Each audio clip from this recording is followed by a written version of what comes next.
انا نظن بان العوده تاع بحده تاع الجهويه كما في منطقه القبائل باريزون، ما نقولش هو دليل على اننا نحن نتجاوز الجهويات.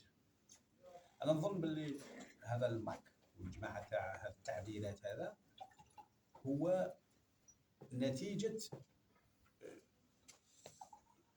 المجتمع الجزائري اللي راه يتطور في لإلغاء أو للتقليص من الجهوية، اللي خلى ظهور الجهوية بهذه الطريقة تاع الماك. لو ماك سي اون رياكسيون، لو ماك سي اون رياكسيون لأنه شاف بأن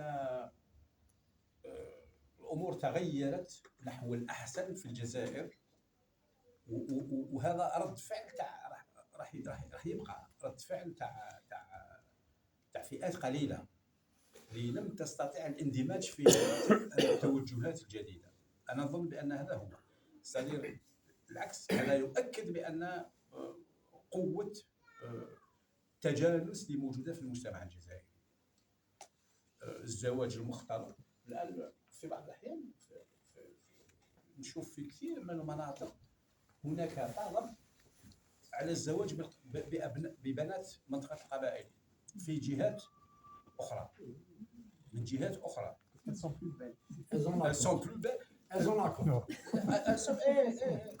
هذا المنطقة تاع الشمال، جيجل لا كابيلي هي ظاهرة قديمة. أنا نظن ظاهرة قديمة هذه.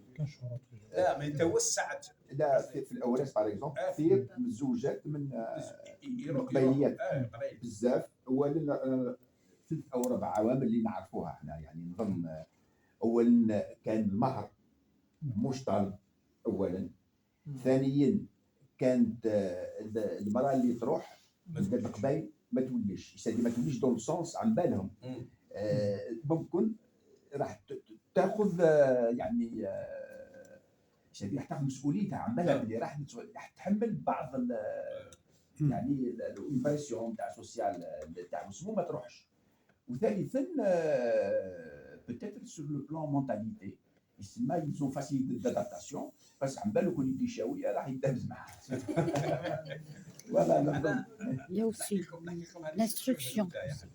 l'instruction. كان عندي واحد زميل يقرني في الجامعه في كور، جا من جهه الصناعه هنايا، هذه الجهه وينتجوا بزاف الزوايا، عندهم دور كبير في انتاج المعلمين القرانيين شاف غزال جاي يدرس في كل الجامعه. لقاه واحد النهار في الجامعه عبد القادر، قلت له عبد القادر واش راك دير هنا في الجامعه؟ قال لي جيت نشوف حب الزوج. قالها لي قلت له جيت الجامعه، قال لي اذا تقدر تساعدني غير ساعدني. قلت له كيفاش تساعدني؟ قال لي شوف لي واحد قبيلي. قلت له علاه؟ في نهايه الامر الراجل موش غبي، قال لي شكون اللي راح تحمل درك ظروف المعيشه عندنا في غليزان في الجبل، وظروف والضغط تاع العائله والتربيه. قال لي هذه كلها ما يقبلوهاش. قال لي هذو تاع البنات تاع الجزائر وتاع المدن والاخرى، قال لي غير قبيلتي.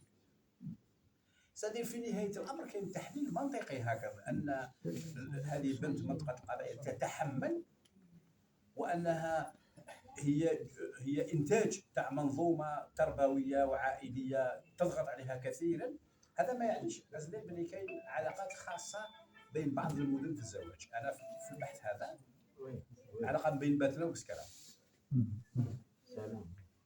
تشوف علاقات عائليه وتاع زواج بين باتنا وكسكرا، بين قسنطينه والشمال قلمه في بهراس.